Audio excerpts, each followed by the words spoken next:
प्रतिभा 9वीं कक्षा में गणित पढ़ाती थी। वो इतनी मोटी थी कि एक कुर्सी में नहीं समाती थी। उसके लिए कुर्सी में बैठना मुश्किल हो जाता था।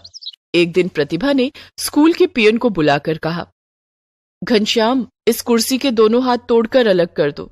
क्यों मैडम जी, क्या हुआ? इसके दोनों हाथ मुझे चुभते हैं, मुझे ठीक से बैठने नहीं देते। घनश्याम कुर्सी के दोनों हाथ छूकर देखता है और कहता है, इन्हें तोड़ने में ज्यादा मेहनत नहीं करनी पड़ेगी। आपके वजन के भार से ये पहले ही हिलने लगी है, ये देखिए।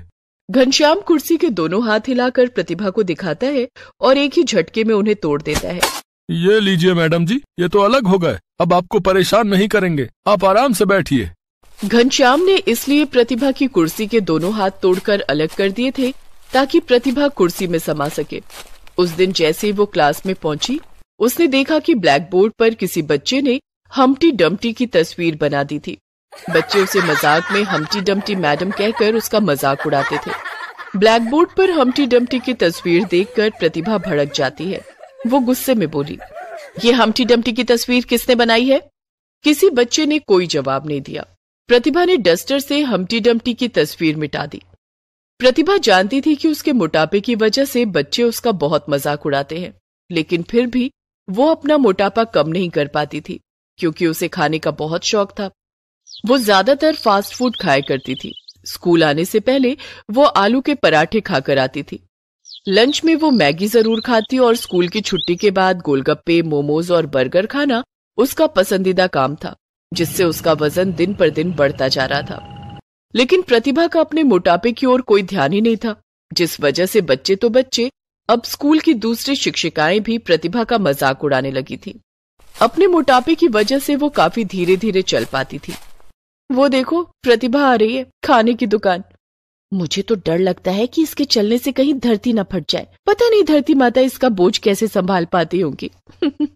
प्रतिभा जानती थी कि स्कूल की दूसरी शिक्षिकाएं भी उसके मोटापे का मजाक उड़ाती हैं, लेकिन फिर भी वो अपना मोटापा कम करने के लिए कुछ नहीं करती थी।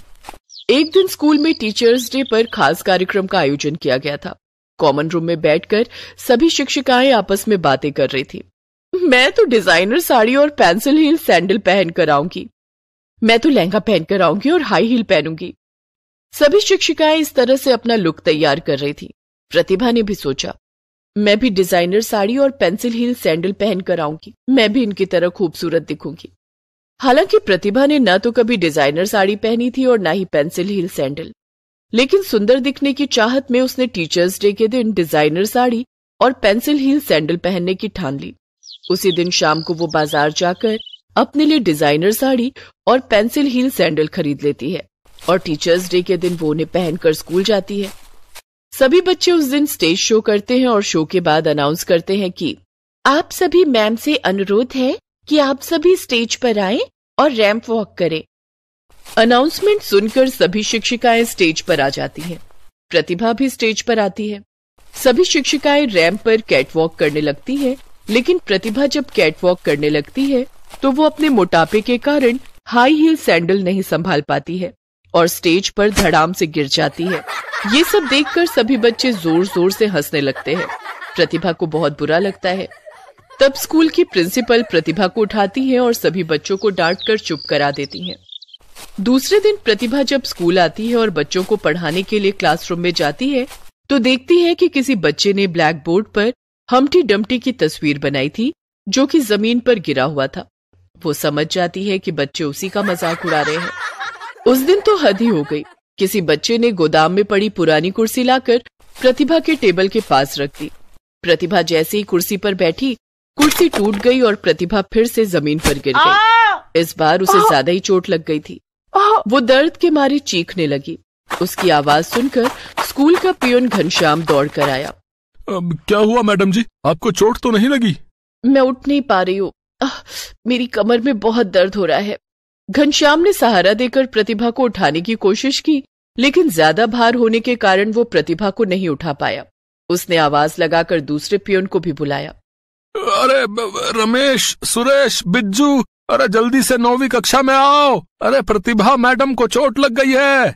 सभी भागकर 9वीं कक्षा में आए। चारों ने मिलकर प्रतिभा को उठाया, तब कहीं प्रतिभा उठ पाई, लेकिन वो चल नहीं पा रही थी और उसे काफी दर्द भी हो रहा था। स्कूल की प्रिंसिपल ने फोन करके एम्बुलेंस बुलाया और प्रतिभा को अस्पताल लेकर गई। अस्पताल में इनकी कमर की हड्डी में हेयरलाइन क्रैक आ गया है। काफी वजन होने के कारण उसे ठीक होने में टाइम लगेगा। इन्हें अभी 1 महीने तक बेड रेस्ट की जरूरत है। Okay doctor. डॉक्टर प्रतिभा का इलाज करता है और उसे घर भेज देता है। प्रतिभा 1 महीने से भी ज्यादा वक्त तक बेड रेस्ट पर रहती है। बेड पर बैठे बैठे वो और भी खाने लगी, जिस कारण वो पहले से भी ज्यादा मोटी हो जाती है। अब तो मैं पहले से भी ज्यादा मोटी हो गई हूँ। बच्चे तो मेरा और ज्यादा मजाक उड़ाएंगे। मुझे कुछ करना होगा। इस बार टीचर्स डे पर मैं पतली होकर रैंप वॉक करूंगी। प्रतिभा प्रिंसिपल से कहकर कुछ दिन की छुट्टी और मांग लेती है। मैम, मुझे अभी डॉक्टर ने कुछ दिन और रेस्ट करने के लिए कहा है।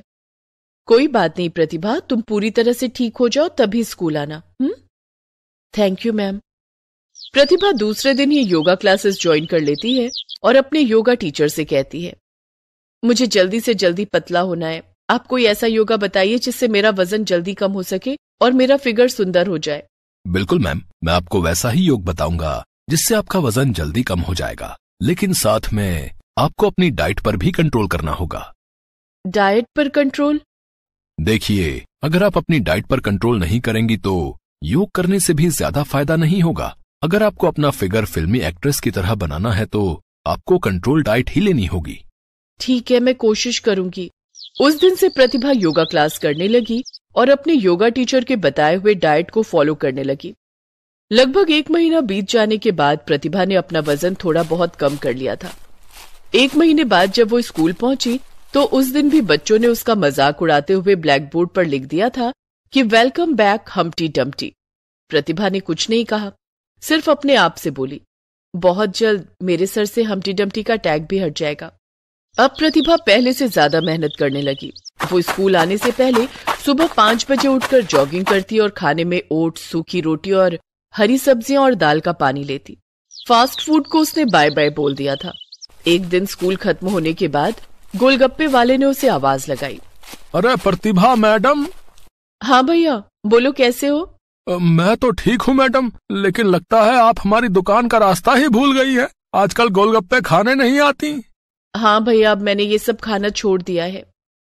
मैगी के स्टॉल लगाने वाले भैया ने भी कहा, प्रतिभा मैडम, मैगी से कोई नाराजगी हो गई क्या? नहीं भैया, मैगी से कोई नाराजगी नहीं है, बस अपना वजन थोड़ा कम करना है। मोमो वाला भी प्रतिभा की ओर टकटकी लगाए देखते रहता है, लेकिन प्रतिभा ने अब ये सब खाना छोड़ दिया था। अब स्कूल की छुट्टी होती ही प्रतिभा सीधे योगा क्लास पहुंच जाती और योगा करती। कुछ दिनों के बाद स्कूल में गर्मियों की छुट्टियां हो गई। वजन कम करने के लिए मुझे अब और वक्त मिल गया है। इस 1.5 महीने में मैं अपना वजन काफी घटा लूंगी। गर्मी की छुट्टियों में प्रतिभा ने खूब पसीने बहाए और खूब जॉगिंग की, रनिंग की और योगा किया। वजन घटाने के लिए वो घर में झाड़ू पोछा भी खुद करने लगी। 1.5 महीने के बाद जब स्कूल खुला तो सभी बच्चे, शिक्षिकाएं और प्रिंसिपल सभी प्रतिभा का फिगर देखकर हैरान थे। प्रतिभा काफी पतली हो गई थी, या यूं कहें कि वो कामिनी काया की मालकिन हो गई थी। बच्चों ने ब्लैक बोर्ड पर बनाई हुई हम्टी डम्टी की तस्वीर मिटा दी। प्रतिभा के लिए अब नई कुर्सी आई जिसमें कुर्सी के दोनों हाथ सही सलामत थे। लगभग 1.5 महीने के बाद फिर से टीचर्स डे का दिन आ गया। इस बार भी स्कूल में कार्यक्रम था। इस बार भी प्रतिभा ने डिजाइनर साड़ी और पेंसिल हील की सैंडल पहनी थी, लेकिन इस बार वो सबसे सुंदर लग रही थी। अब वो पहले की तरह धीरे धीरे नहीं चलती थी। पेंसिल हील में उसने स्टेज पर कैट वॉक किया, जिसे देखकर सभी बच्चे मंत्रमुग्ध हो गए। प्रतिभा को बेस्ट ब्यूटीफुल फिगर का अवार्ड भी दिया गया। बच्चों ने प्रतिभा से माफी भी मांगी। प्रतिभा ने सभी बच्चों को गले से लगा लिया और हंसते हुए बोली, वैसे हम्टी डम्टी भी बुरा नाम नहीं है। सभी बच्चे हंसने लगे।